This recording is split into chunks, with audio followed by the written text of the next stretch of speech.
the institutions of disaster risk governance. It is really important that whatever we do in terms of deploying these tools, it really strengthens disaster risk governance. It does not create, confusion, so much room for misinformation and disinformation. So it's really important that it strengthens disaster risk governance systems. My final point, and this is particularly looking beyond 2030, is to say that the world has made tremendous progress in saving lives. Sendai Framework has several targets. The first target is reducing mortality. Decade on decade, mortality is down by 50%. But as many people as 10 years ago are losing their houses, their livelihoods, the economic impacts are going through the roof. What we really need is a deeper transformation. So those who are working on developing AI tools, I would urge you to look at problems that need to be solved, not problems that we can solve. We have to look beyond what is apparent, what is really visible in front of us. How do we use AI tools to inform housing policies so that 20 years from now, the entire world is resilient, we lose far fewer houses, far fewer infrastructure. So how do we work on deeper transformation? That's my only plea. Thank you. Thank you. A very clear challenge. Thank you, Kamal. So now we'll turn to Kamal, please. So thank you so much for hosting us today. From my perspective, success in an AI-driven world cannot mean technological advancement only. It must mean inclusion, affordability, and access at scale. Today, nearly 70% of global filings come from large companies, and 85% of them are only concentrated in 5 regions of the world. That means that most startups, universities, SMEs, and emerging economies remain structurally disadvantaged in owing innovation and IP sovereignty. Speaking as a founder who's built and scaled up an AI company in legal tech, we built AI not to chase trends, but to correct these imbalances. We used smaller, open source, fine-tuned models, embedding and RAG architectures. We used domain-specific data sets. We combined AI and domain-specific talent, and we made advanced innovation tools affordable to all. And we have already impacted more than 1 million students and researchers in India and more than 100 universities. I think what fundamentally changes in an AI-driven world is that AI can collapse barriers of cost, expertise, and scale. But this will only drive global development if we scale responsibly and we design inclusion from the beginning across key areas like healthcare, agriculture, education, and research in India. Governments have a very critical role in providing access to subsidized compute to startups, support for open model and lightweight models, investing in quality data sets, and strong AI talent pipelines. And of course, nurturing startups and giving them financial pathways. 2 things must not change in today's world. Human judgment and context must remain at the center of AI, and the AI should complement the human expertise and not replace it. And number 2, we have to continue to upskill and reskill our workforce, and this has to be the endeavor both of public and private institutions. I would like to end by saying that beyond 2030, especially for the developing world, success is not going to be measured by how big models we have or we developed, but it will be shaped by how many people those models empower. Thank you. Excellent, thank you. Great message, especially for the governments in the room. Thank you. Sangbo, I'm going to turn to you. Thank you, Doreen. Good morning, everyone. From the World Bank point of view, AI can bring a lot of more opportunity, as you know. But more important thing is how can we really practically utilize this technology for our daily lives. So many people are thinking and talking about pre-requirements for AI, such as energy, internet connectivity, computing power, data sets, talents. All of those are very important, but that we cannot fully waiting until all of those prerequisites are getting ready. So more important thing for now for everyone is that developing and finding real practical solutions by fully harnessing AI technology to support our people, whether it is farmer, teachers, students, patients, medical doctors, whoever needs this technology. So from the World Bank point of view, we are developing so-called the small AI, which is very practical, affordable, and the locally relevant the solutions, regardless some constraint of our resources. So we are really developing some really good practices for this. So I believe that would be the good starting point. All of us can think about how can we really use this AI in this era. Thank you. Thank you. Thank you so much, Sang-Woo. So now we'll turn to Shankar. Please, over to you. Thank you. Building on what Sang-Woo said, I have a dream that in 2040, a 30-year-old lady from rural Nigeria wins the Nobel Prize in Science by doing research in her native language and accessing the world's greatest minds and research thanks to AI. It's a dream. But so was climbing Mount Everest a dream, landing on the moon a dream, breaking the 4-minute mile barrier a dream, breaking the sound barrier a dream, till someone did it. When they did it, the impossible became possible. But when they did it, they also illuminated a pathway for others to do it. So you had more and more people dreaming bigger, better. I would like to see the same happen in AI. We are already seeing this, and we call this as a diffusion pathway. The pathway between AI invention, AI innovation, and AI application and impact. There's a massive missing middle. And to give you an example of what this could look like, as Xstep Foundation, it took us and a bunch of partners 9 months to help Maharashtra launch its agriculture AI advisory, 9 months. Then it took 6 months for Bharat Vistar. Then 3 months for Ethiopia Open AgriNet. And as of February 11th, 3 weeks for Amul, the world's largest milk cooperative serving 3.6 million farmers. 3 weeks to launch their AI advisory. What happened? Everyone learned from the previous person. The pioneer shared their knowledge with others. As Xstep Foundation, today we have a clear call to action. We would like to collaboratively create 100 pathways by 2030 across sectors, across countries, across continents. And we are already on the journey. What I explained was one pathway, but this is a very collaborative journey. We've had Google and World Bank and UN and several others helping us. If we get to that 100 diffusion pathways by 2030, my dream is on its way to becoming true. Thank you.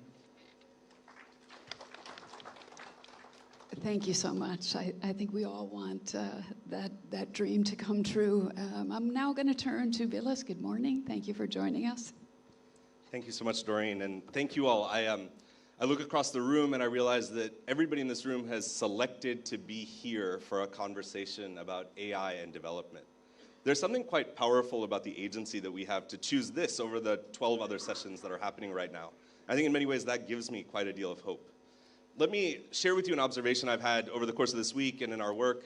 My name is Vilas Dar. I lead the Patrick J. McGovern Foundation. I think we are among the world's largest funders of AI for good, with over $500 million deployed over the last handful of years to build an ecosystem of AI for purpose.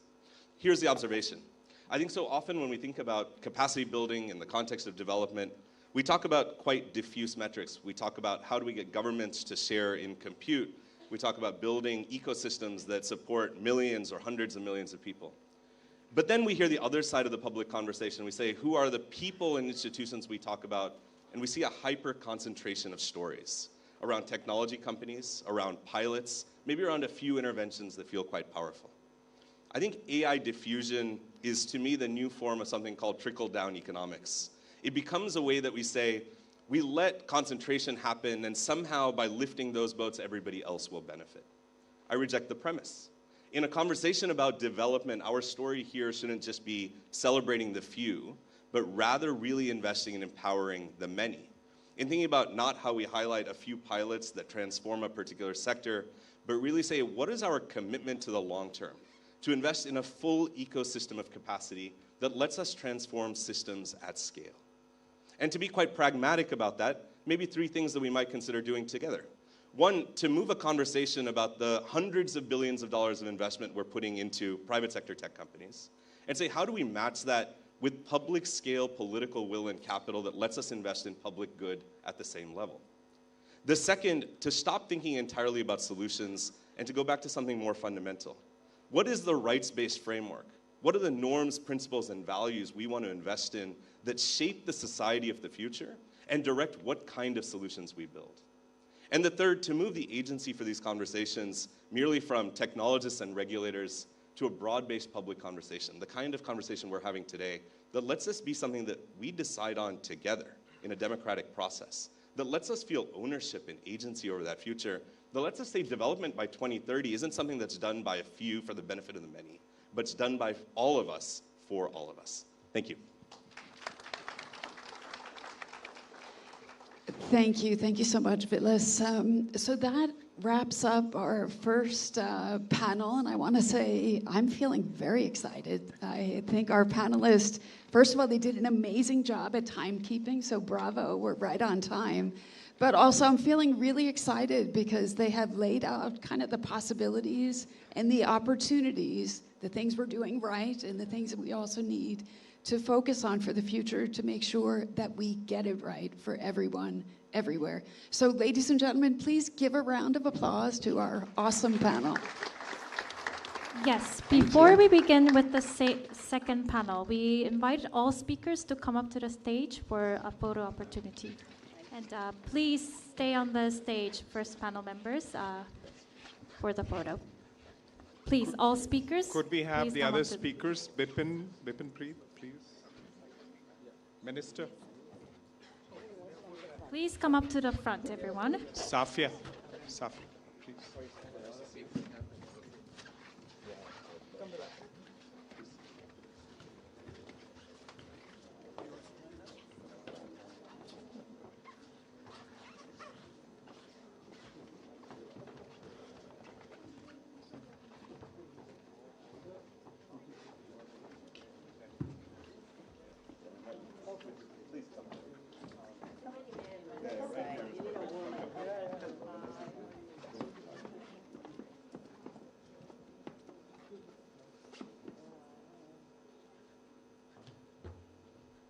Yes, please remain in your seats because the panel discussion will continue after the photo opportunity.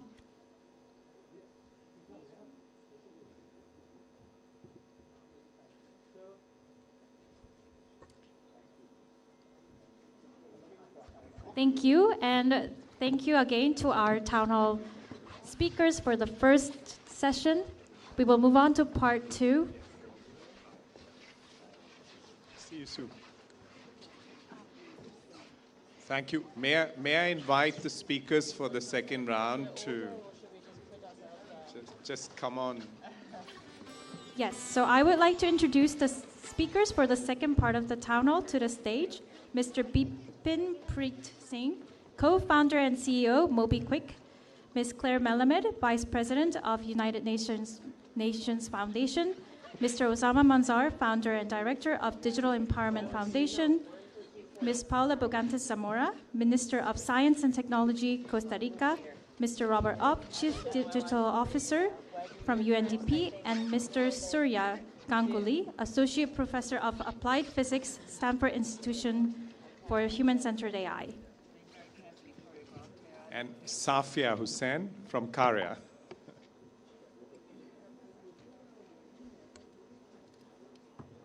Yes, the floor is back to you, USG Gill. Thank you very much, Rebecca. Thank you, Doreen, for leading us through a very exciting discussion in the previous round. And we're going to continue that with some new perspectives. So we have a mix here of senior government officials, startups, exciting startups in the AI space, more established startups. Bipin, you are a unicorn now many times over, is it? And leaders from within the UN system, UNDP, and someone who's worked a lot on data for development, Claire. And then, of course, we have a strong civil society perspective, Digital Empowerment Foundation, with Osama Manzar. So my question, the second question that we're going to explore is around inclusion, risk, and responsibility. So as AI reshapes these development pathways, Shankar mentioned those 100 arrows coming out of each one of those goals. What are the most serious risks of exclusion, fragmentation of international development cooperation, or inequality? Or in other words, what should we do differently in the next 2 to 3 years to prevent those kind of outcomes? And may I invite Bipin Preet to kick us off? And we'll keep it, and I think Antonietta is there to remind us of the time limits. Thank you. Thank you firstly for inviting me in this session. So just for introduction, I am Bipin Preet Singh. I'm founder and CEO of MobiKwik. We are a listed company based in India. So we operate in the space of fintech, which is finance plus technology. And we have products and solutions in the space of payments, digital payments, as well as digital loans, digital investments, digital advice, all through an app that currently is being used by more than 180 million people across the length and breadth of country, and about 4.5–5 million small businesses as well. And we've been around for 15 years. So I can share some perspective about a country as diverse as India, where, and being in the AI Impact Summit, I believe that AI, or technology specifically in the shape of AI, has the ability to reduce exclusion and support financial inclusion for a country where language, culture, habits vary so much, not just across states or regions, but also across the income levels, across different demographics. And at MobiKwik, we are working very hard, and we understand this responsibility because we are one of the pioneers, we are one of the early players in this ecosystem, and we look at 3 different aspects when we look at increasing financial inclusion, especially with AI. And the first one is around ease of use.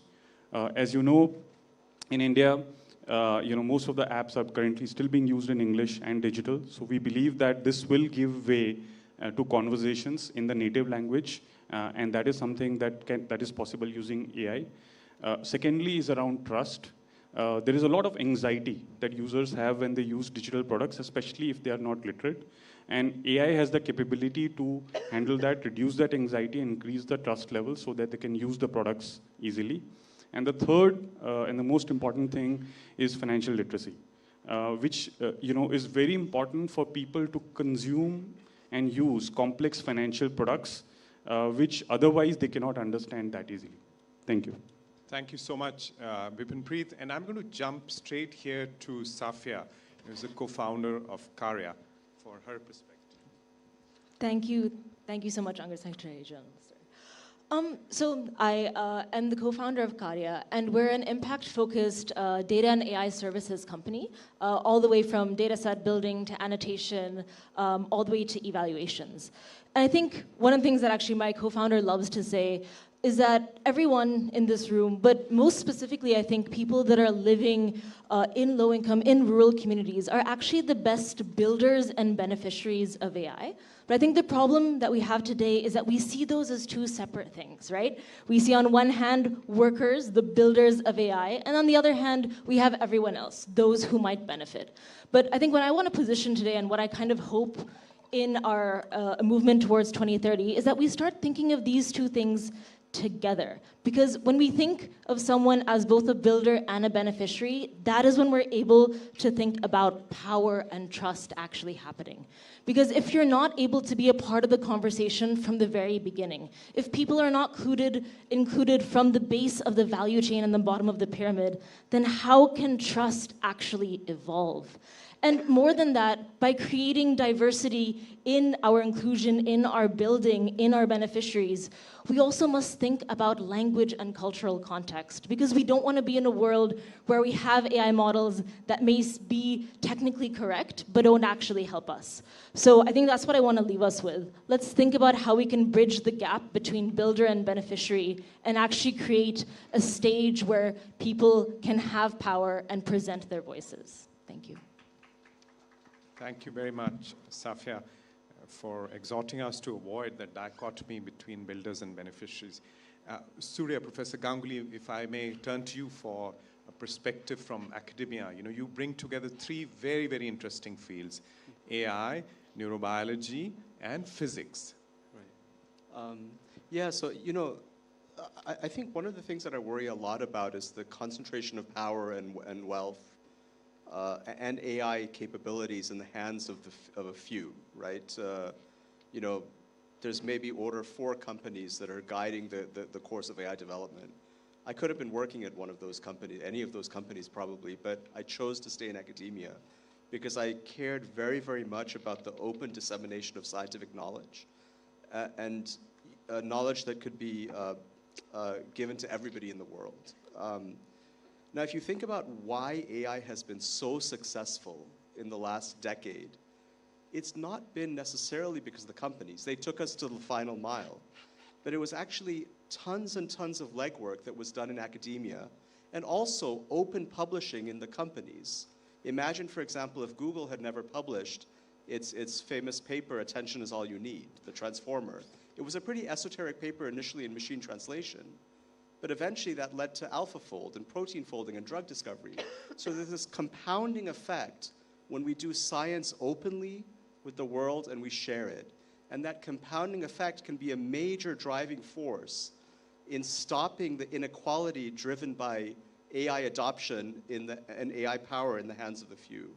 So what I really urge is strong public investment in publicly funded AI generation, something like a CERN for AI. You know, particle physics was incredible. It had lots of spin-off effects in technology, but AI will have more. If we decided to collect our global efforts to build a huge particle physics accelerator to drive knowledge about the natural world to all of humanity, how much more could we achieve if we had public investment in AI to spread it across the world? I think that would be fantastic. Fantastic. CERN for AI. Doreen, we heard that for the first time in 2017 at the AI for Good Summit.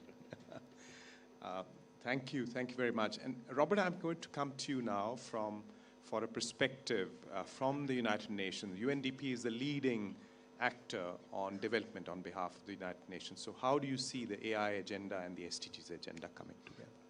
No, well, thank you very much, and thanks for convening us at this really interesting discussion. You know, I think one of the things, if we just look globally at the situation of development, there is a defining character, which is inequality. And if we look at where the potential benefits of AI can take us, there's no question. Economic and social progress can be, you know, accelerated by an incredible amount. But where is that acceleration going to happen? And do we want a world where there are certain countries that are able to accelerate in incredible levels of wealth and progress and scientific achievement and so on, and the diffusion model, which Vilas mentioned in the last part of this discussion, is that really what we want? We want trickle down? So when UNDP works with our countries worldwide, and we're present in 170 countries, what we see are dramatically different levels of capacity and ability to actually embrace the benefits of AI and take on what is out there. And so for us, we do think investment in ecosystems is actually really important. And those ecosystems are defined by things like, of course, getting the data right and data governance and so on, kind of unsexy topics. But even more so, basic institutional capacity to be able to actually embrace and manage the change that is going on out there. And so this is where we're putting a lot of our effort in trying to understand those fundamentals and do it in a way that is inclusive. And we believe firmly that inclusion builds trust. And if we are going to make progress on this globally, and we are going to close that equity gap that is facing us now and is likely to get worse with the rapid introduction of AI, then we need to actually build that trust as well. Thank you, Rob. Thank you very much. And thank you for our work together on digital public infrastructure. Claire, I'm going to come to you now from your current perspective and also, if you wish, from your previous perch. Thank you very much, Amandeep. Thank you, Doreen. It's a real pleasure to be here and really glad, like Vilas, really glad that so many people have chosen to come and listen to a longer-term conversation about AI and development, one of the quite difficult topics that we're thinking about this week. I mean, I think sometimes we're sort of prone sometimes in this discussion to see AI as a bit of a kind of brand new beginning. But I think it is important, particularly when we're thinking about inequality, to remember that AI is coming into a world which is already highly unequal. And it is those sort of existing patterns of inequality that have led to the, as Rob just said, the unequal patterns of adoption of AI that we're already seeing in the world. New technologies always create inequality. You know, not everyone in the world is going to adopt a new equality on exactly the same hour of the same day. There's always going to be some inequality. The question in front of us is not, is there going to be inequality in how people adopt AI? The question before us is that inequality just a function of people adopting it at slightly different speeds, or will they become systemic?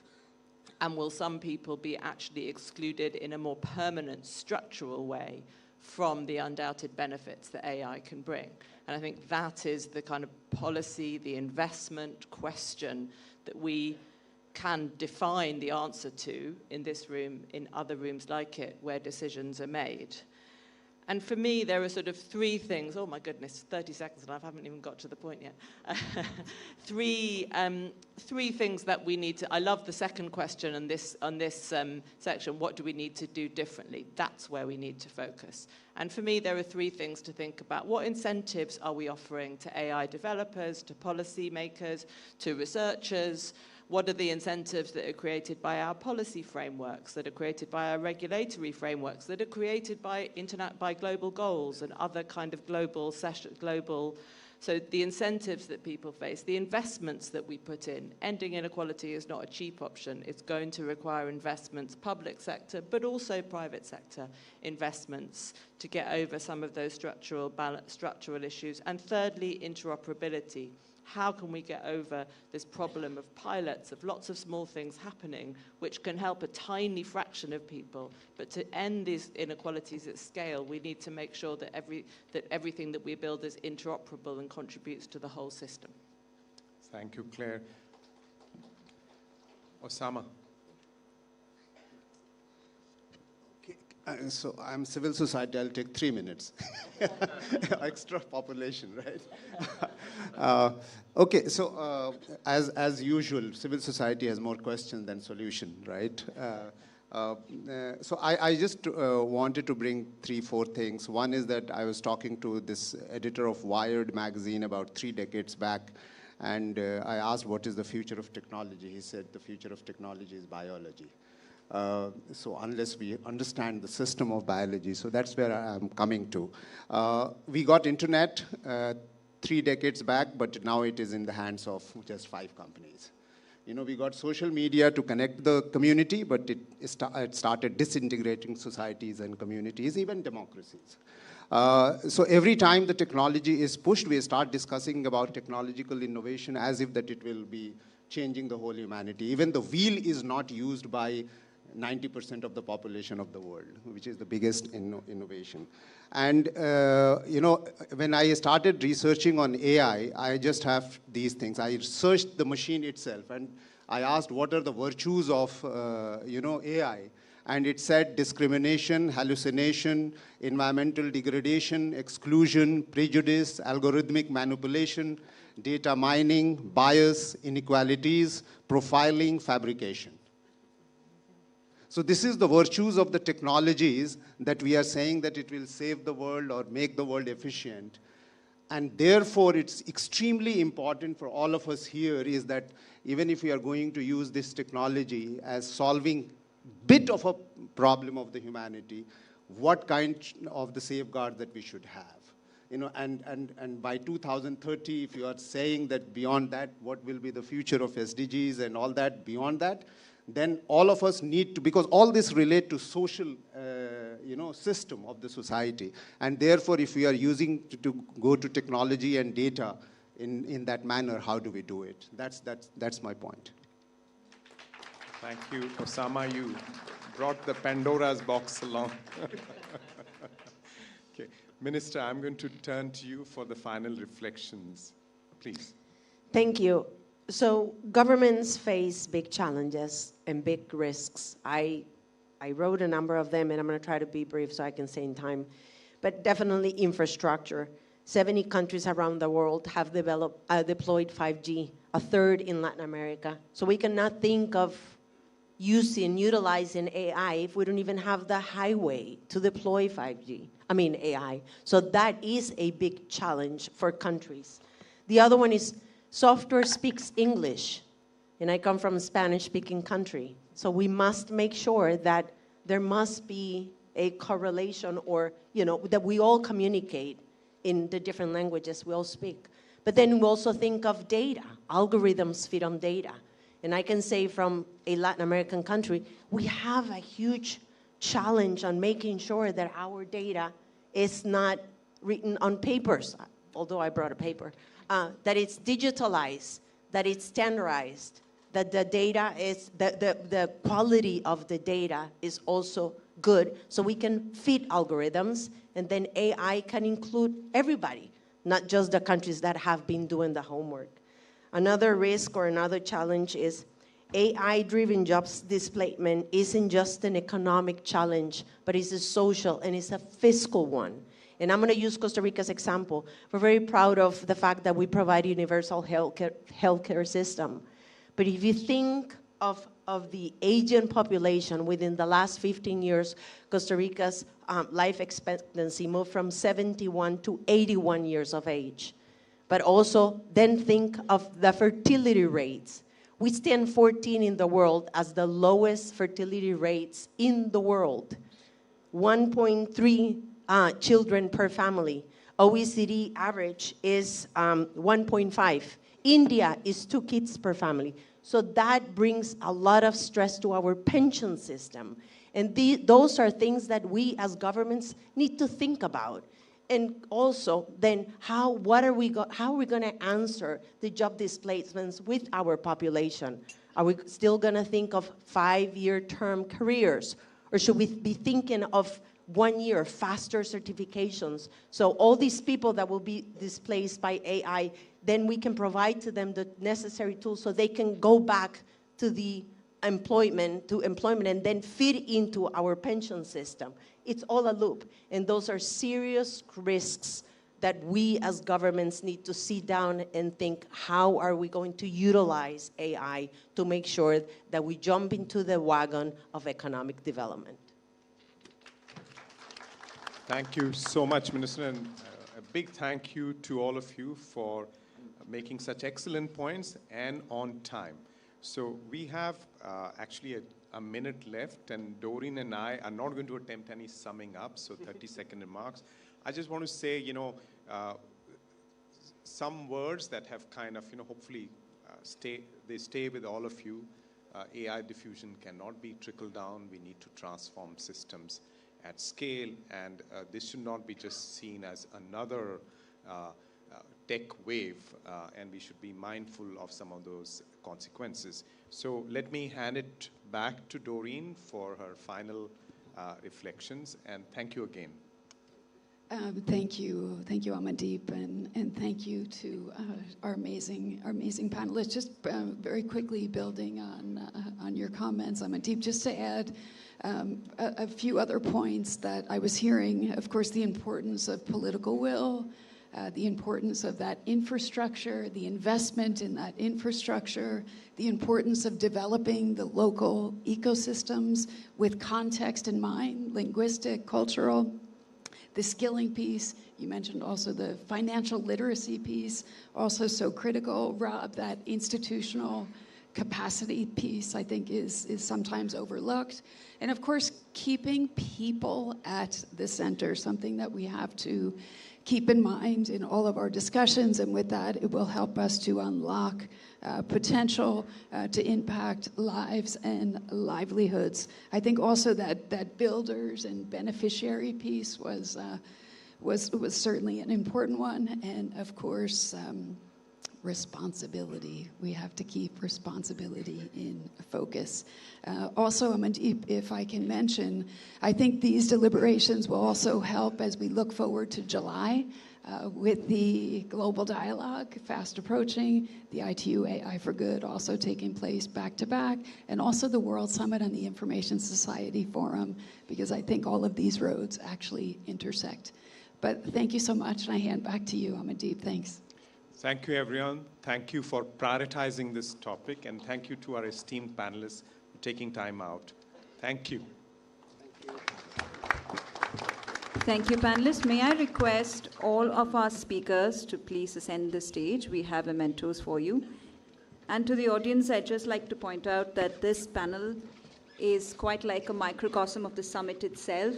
It had civil society, it had industry, it had policy professionals, it had government, it had such robust participation from every vantage point that we're looking to cover in this summit and in our participatory governance approach. So thank you so much for this very interesting session. We'd just like to give away a few mementos.